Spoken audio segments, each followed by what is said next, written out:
Bonjour à toutes, bonjour à tous et bienvenue sur TV Vendée en ce vendredi 16 janvier dans votre matinale. Nous allons dans quelques instants faire un nouveau point ensemble sur l'actualité vendéenne en cette fin de semaine. Mais avant cela, je vous rappelle que nous avons reçu sur ce plateau il y a quelques instants Nathan et Yann-Cédric, deux membres du comité des fêtes de Landerronde. Ils sont revenus avec nous sur ce beau projet mené par leur comité des fêtes durant le mois de décembre avec un calendrier de l'Avent un petit peu spécial et une interview que vous retrouvez désormais sur tvvendée.fr et sur la chaîne YouTube TV Vendée Actu. Je vous rappelle que vous pouvez bien sûr réagir à l'actualité du jour avec le WhatsApp officiel de la matinale dont voici le numéro. N'hésitez pas, à la tablette vous voyez juste devant moi où je reçois l'ensemble de vos messages. Bon appétit à vous si vous prenez actuellement votre petit déjeuner et bon courage si vous vous apprêtez à prendre le chemin du travail ou bien des cours également. On fait maintenant un point sur la météo en cette fin de semaine, en ce vendredi, avec, vous le voyez, des averses qui vont nous arriver par le littoral ce matin. Un ciel bien chargé en nuages dans les terres, comptez 6 à 9 degrés pour la matinée. Dans l'après-midi, les pluies vont se généraliser à l'ensemble du département. Les températures resteront plutôt douces avec 10 à 12 degrés. On se tourne maintenant du côté des marées avec d'abord les horaires du côté de la Tranche-sur-Mer avec une première basse mer prévue ce matin à 9h14 puis ensuite à 21h37.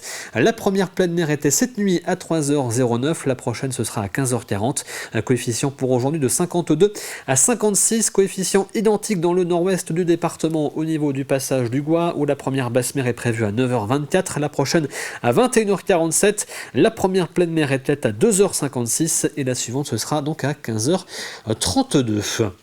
Le soleil, lui, ce matin, se lève à 8h44 et il se couchera ce soir à 17h47. Et nous fêtons aujourd'hui les Marcel. Bonne fête donc à tous. Et il est temps de faire donc un point sur l'actualité du jour. Voici le journal.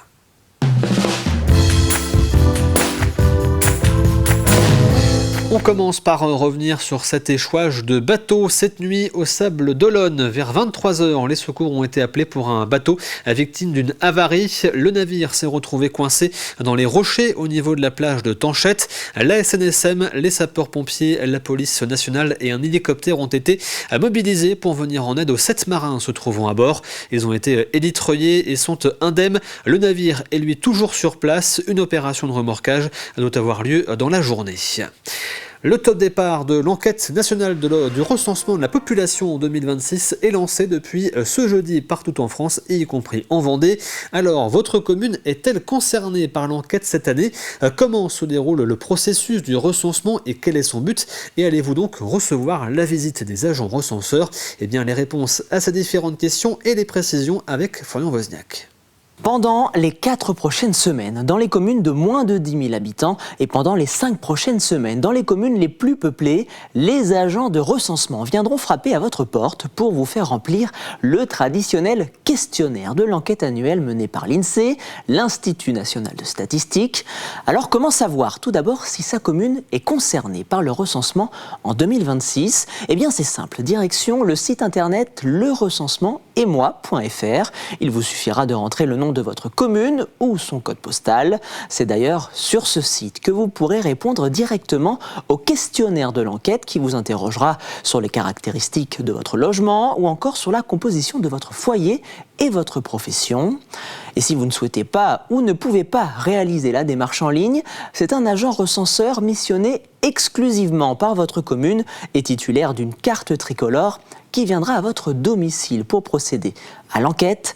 Cette année en Vendée, 45 communes de moins de 10 000 habitants sont enquêtées, ainsi que les 8 communes de plus de 10 000 habitants, soit un total de 53 communes vendéennes concernées. Si le recensement permet de répondre à la traditionnelle question de l'évolution démographique sur un territoire, il permet également aux municipalités de mieux connaître leur commune.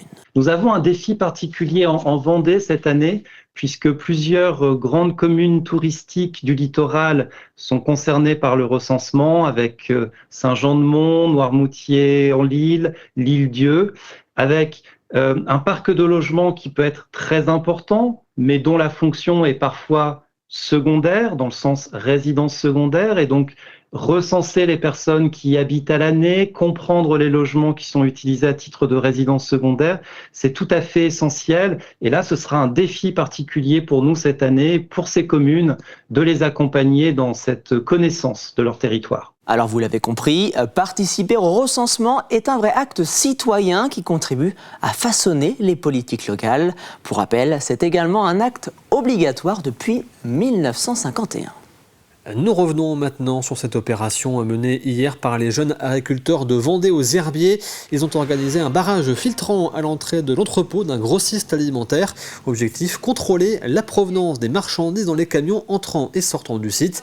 Ils ont ainsi constaté que la majorité des produits viennent de l'Union européenne, mais pas seulement. Une manière pour eux de sensibiliser à la différence des normes entre la France et les autres pays et de protester à nouveau contre l'accord du Mercosur. C'est au public d'acheter français. Il y a 3 ans de ça, quand on a eu le Covid, il y avait des grandes surfaces ou même des distributions comme ça qui étaient fermées. Et c'est vrai qu'on avait vu un peu plus de personnes qui osaient venir acheter du local. Et je pense que c'est à tout le monde de faire ça. Et de prendre l'initiative d'acheter local. On a de la chance d'avoir une agriculture française qui est là aujourd'hui avec des produits de qualité. On fait attention à tout, on est suivi sur tout, on a une traçabilité qui est irréprochable. Donc voilà, c'est aux consommateurs d'essayer de faire au mieux. Alors je sais que c'est pas tout le temps simple, mais aujourd'hui c'est ce qu'on demande et surtout l'État de nous aider un peu plus parce que c'est pas en signant les accords comme le Mercosur qui nous aide au jour d'aujourd'hui, nous, jeunes agriculteurs, à vouloir continuer notre métier plus tard. Après le tribunal de La Roche-sur-Yon ce mercredi, le tribunal judiciaire des Sables d'Olonne organisait à son tour son audience solennelle de rentrée hier. À l'occasion pour le président Franck Nguema Ondo et la procureure de la République Gwenaëlle Coteau de présenter le bilan de l'année 2025 de la juridiction sablaise. Une juridiction marquée par de nombreux dossiers liés notamment à la protection de l'environnement en raison de la proximité de la mer. Le tribunal compte notamment renforcer ses actions auprès des établissements scolaires du territoire afin de permettre aux jeunes Vendéens de mieux appréhender les rouages de la justice. C'est un développement qu'on souhaite surtout mettre en valeur en réalité. Comme je l'ai évoqué, c'est un travail classique des juridictions d'accueillir des classes, notamment sur les audiences pénales. Il se trouve qu'on a souhaité, avec l'inspection académique notamment, pouvoir développer des accueils plus complets, plus riches, et aussi se désaxer un tout petit peu du pénal pour parler un peu du civil, ce qui est quand même la majorité de notre contentieux, et proposer des projets aux juridictions, enfin aux collégiens, pour qu'ils découvrent la juridiction. Mais il y a un enjeu plus large en réalité, vous l'avez compris, de compréhension des mécanismes de notre fonctionnement, de notre institution, de sa place, et puis relatif à l'état de droit. Alors c'est un grand mot, ça peut faire peur, mais c'est du quotidien en réalité. C'est la façon d'expliquer comment nous fonctionnons. On revient toujours au même sujet. Et le fait de pouvoir s'écouter, déjà, ne serait-ce que ça, ce serait déjà gagné. Et la procureure de la République, Gwenaëlle Coteau, en place depuis 3 ans, a d'ailleurs annoncé à l'occasion de cette audience solennelle de rentrée qu'elle titrerait bientôt ses fonctions pour prendre la direction de l'Orne et du tribunal d'Alençon. Ils sont 21 chefs cuisiniers vendéens à s'unir pour confectionner une soupe solidaire. Il s'agit de la 8e édition de la soupe des chefs, une opération portée par le club tiwaniste de La Roche-sur-Yon. Les 21 chefs confectionnent chacun 30 litres de soupe. Mise en bocaux et étiquetées, les soupes sont ensuite vendues au bénéfice cette année de l'association Enfance et Partage, une association qui a pour mission de protéger et défendre les enfants victimes de violences. Le club tiwaniste assure lui la logistique et la vente des soupes. Un reportage de Élise Blanchard. Frédéric s'est levé tôt ce matin pour concocter 30 litres de soupe. Un geste simple en apparence mais porteur d'un engagement fort. Comme lui, 21 chefs lyonnais ont accepté de mettre leur savoir-faire au service d'une cause solidaire. C'est un petit challenge à chaque fois dans l'année de faire une soupe, ce qu'on fait quand même assez peu souvent nous. Donc c'est l'occasion de faire un produit classique et qui peut être très sympathique. Et puis c'est l'occasion de servir une bonne cause. Voilà. On a effectivement des chefs qui nous suivent depuis le début. On a des chefs qui nous sont fidèles depuis le début. On a toujours un fond de fidèles. Après, malheureusement, il y a quelques restaurants qui ont fermé. Il y a certains restaurants aussi qui, pour X raisons, une année, pour des problèmes de personnel et autres, ne peuvent pas faire. Et puis on a heureusement tous les ans des nouveaux aussi qui viennent. Donc on stabilise. Les premières années, on était à 14-15 restaurateurs et depuis quelques années maintenant, on est autour de 20-21 restaurateurs. C'est une mobilisation collective où la gastronomie devient un moyen d'agir et de soutenir une cause essentielle. Derrière chaque bocal vendu se cache un message fort. Cette année, c'est assez particulier parce qu'on va reverser ces fonds à une association qui s'appelle Enfance et Partage, qui nous a été présentée au mois d'octobre dernier, qui nous a présenté des chiffres absolument... ça nous a vraiment choqués, on a vraiment eu envie de les accompagner. C'est l'année où ils s'installent, donc on leur donne ce petit coup de pouce pour cette année. L'opération repose sur une logistique importante. Les bénévoles récupèrent les soupes auprès des restaurateurs avant de les acheminer à la petite soupe Anémie. Les soupes arrivent des restaurateurs. Moi, je regarde leur texture pour que techniquement, ensuite, il n'y ait pas de béton qui sorte d'une bouteille. Et puis ensuite, je mets en bouteille, je capsule et enfin, je passe dans l'autoclave, l'outil qui permet de stériliser ensuite les soupes. Pour un cycle, là, cette année, ça fait 3 soupes de restaurateurs. Eh bien, on va compter 4 heures. Une fois mises en bocaux, les soupes sont proposées à la vente sur Helloasso jusqu'au 21 janvier, puis récupérables le 24 janvier aux Halles de La Roche-sur-Yon. Direction Luçon maintenant, où l'ancienne fabrique de liqueurs Vrigno s'apprête à démarrer une nouvelle vie. Ce bâtiment emblématique du centre-ville, longtemps à l'abandon, a été récupéré par la municipalité et transformé dans le cadre du programme Petite Ville de demain. Le lieu va désormais accueillir un bureau d'information touristique, une salle immersive présentant le territoire et une grande salle d'exposition. Le bâtiment a été renommé pour s'appeler la distillerie, en référence bien sûr à son ancienne utilisation.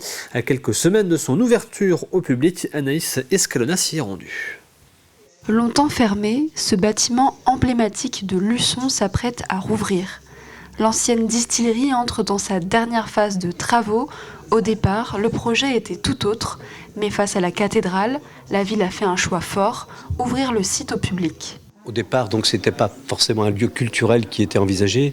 C'était surtout le fait d'avoir ce bâtiment qui est emblématique en plein cœur de ville, qui a toute une histoire, bien sûr, celle de la maison Camoc, avec la distillerie.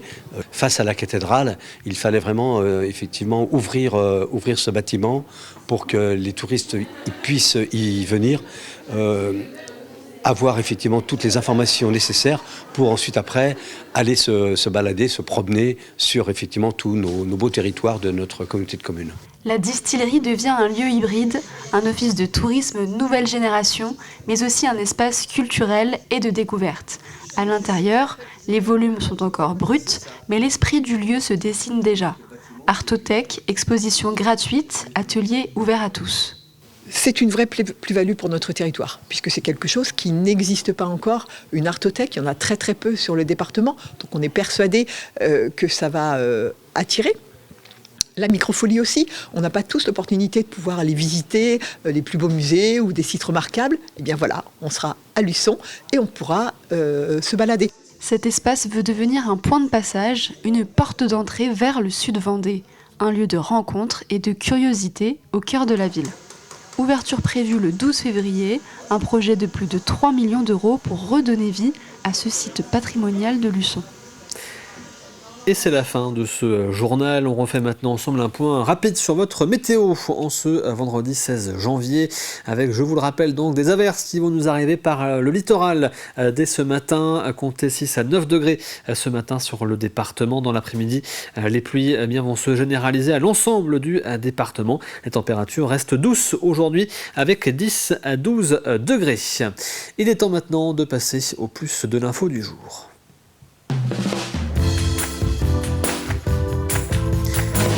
Et le plus de l'info ce matin est consacré à la remise des prix de la Société des écrivains de Vendée. C'était en décembre dernier avec 2 œuvres donc, qui ont été récompensées. D'abord le livre La femme au pantalon à pont écrit par Pierre Ibora et également la bande dessinée Les Sables d'Olonne du Néolithique à la grande aventure maritime de Serge Perrotin et Hervé Robineau.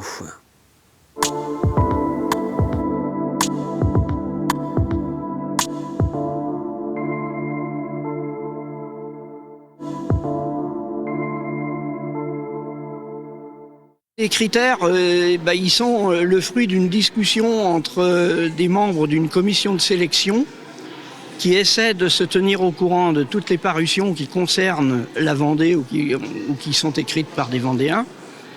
Et après, c'est vraiment une discussion.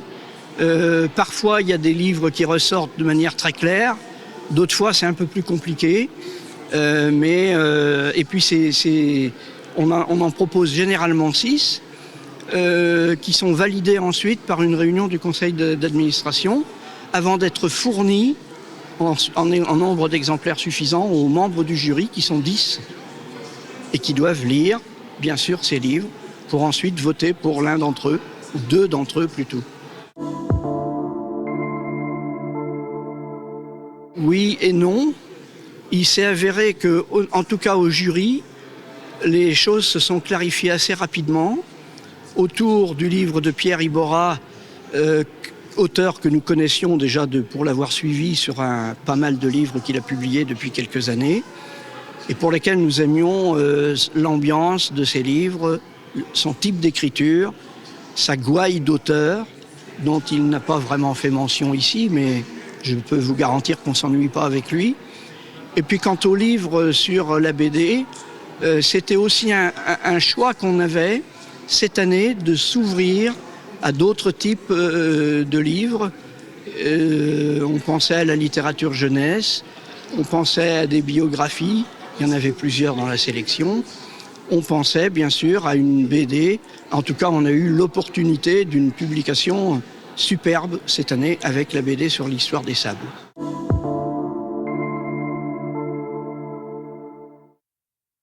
J'écris beaucoup sur la Vendée et bien souvent je pars dans mes livres d'histoires vraies, de rencontres. Et j'écris beaucoup avec humour ou des dialogues. Comme j'étais amoureux de la littérature et du cinéma, mes livres sont un peu faits comme des scénarios de films. Et voilà, d'abord j'écris pour me distraire et me faire rire. Et me faire rire. Je ne suis pas un écrivain du malheur, je suis un écrivain du rire.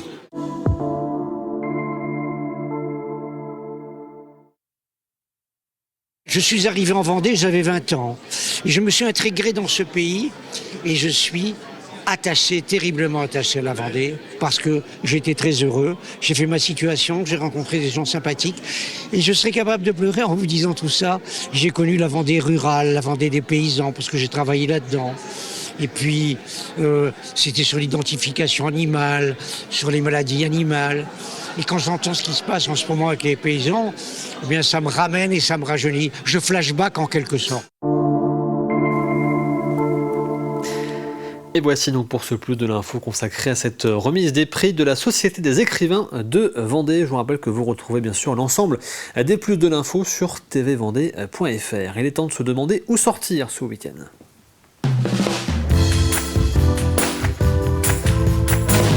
Vous en avez maintenant l'habitude, tous les vendredis, c'est l'agenda à la fois bien sûr du week-end mais aussi des semaines à venir avec au programme par exemple demain soir si vous avez envie de chanter, eh bien une soirée karaoké night du côté de Chantonnay. Et si vous voulez assister à un événement sportif, je vous rappelle que vous avez le trophée de danse sur glace Glacion ce week-end samedi et dimanche à la patinoire de La Roche-sur-Yon.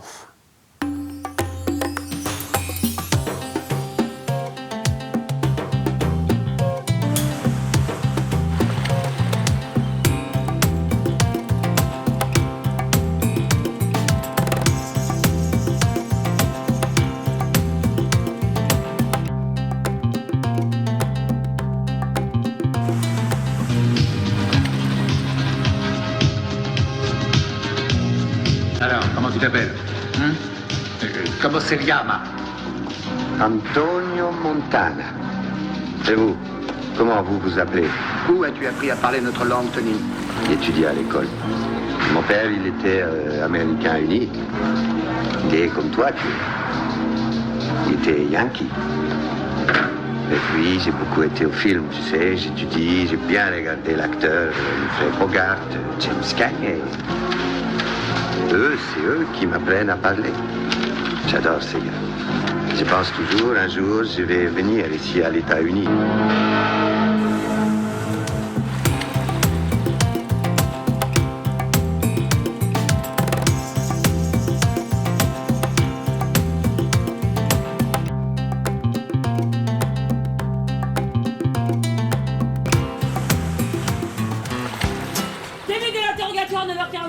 J'attends pas mon avocate. Maître, vous avez lu le dossier? Non, j'ai pas lu le dossier, voilà, vous êtes content. Il fait au moins 3 pages.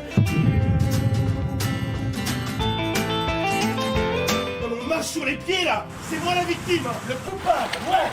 Dressed in pink, don't wanna blink. Ah mais voilà, vous êtes le fils du maire. Oui, en chair et en os. Le maire Mitchell. Oui. Et il a perdu son chat. Et c'est que le début. D'accord, d'accord. Alors ouvrez bien vos écoutilles les flibustiers. Parce que le téléphone va sonner dans 3, 2, 1...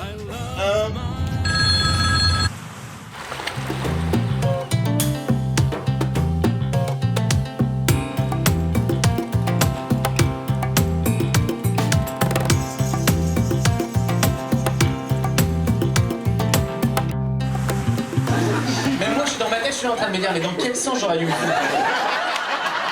C'est terrible. Là, ça vient de me mindfucker en fait. Parce que je me dis, elle me dit dans l'autre sens, il va falloir que je sois comme ça. Non, mais ça c'est très compliqué à faire. Je sais même pas dans quel sens tu. Viens me montrer, viens me montrer.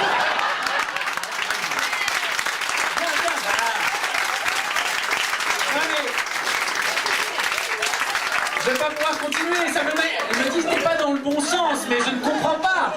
Elle est allongée, tu veux pas le... Sa tête est là. Je trouvais particulièrement chelou, mais alors là vraiment... Aïe aïe aïe. Bon, on prend un petit temps avant de continuer parce que là...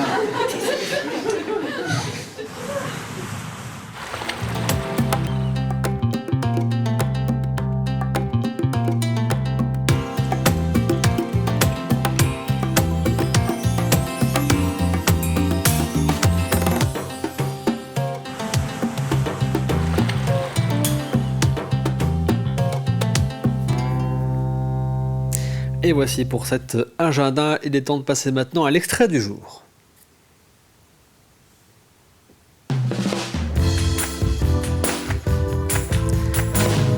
Et l'extrait ce matin, c'est Repère, votre magazine d'actualité qui est de retour cette semaine donc sur TV Vendée, présenté aujourd'hui par Florian Wozniak. On y fait aujourd'hui bien le bilan de l'activité du service départemental d'incendie et de secours avec Bérangère Soulard, la présidente du conseil d'administration, et Mathieu Mérès, le contrôleur général des sapeurs-pompiers de Vendée.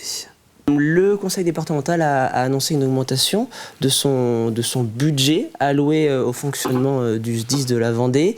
Une augmentation d'un peu plus de 4 millions d'euros. On le disait en préparant cette émission, de 47 millions à un petit peu plus 51 millions d'euros. C'était une augmentation nécessaire et parlons peut-être du fonctionnement et de l'argent nécessaire pour faire fonctionner le SDIS de la Vendée. Alors, une particularité vendéenne, c'est effectivement que le conseil départemental est le contributeur majoritaire au budget du SDIS. Près de 80% des ressources du SDIS sont apportées par le conseil départemental. C'est significatif et vraiment fait figure d'exception sur le territoire national. Alors, cette augmentation, elle était nécessaire et légitime, puisque le SDIS a subi sur ces derniers mois, dernières années, des dépenses imprévues du fait d'évolution de la réglementation, de facteurs exogènes, des difficultés que rencontre notamment le monde de la santé, a un impact immédiat sur notre activité opérationnelle, sur la durée d'intervention notamment. Nous avons fait appel au conseil départemental, ce contributeur, pour nous accompagner à passer ce cap difficile. Je rappelle que le budget du SDIS, c'est plus de 80% de charges de personnel pour les sapeurs-pompiers professionnels, sapeurs-pompiers volontaires et personnel administratif. Et l'évolution naturelle et inéluctable des charges de personnel pèse peut-être plus qu'ailleurs sur le budget du SDIS. Et vous retrouvez donc ce nouveau numéro de Repère consacré à l'activité du service départemental d'incendie et de secours, aujourd'hui sur TV Vendée. Et il est temps de passer maintenant à Café Cuisine.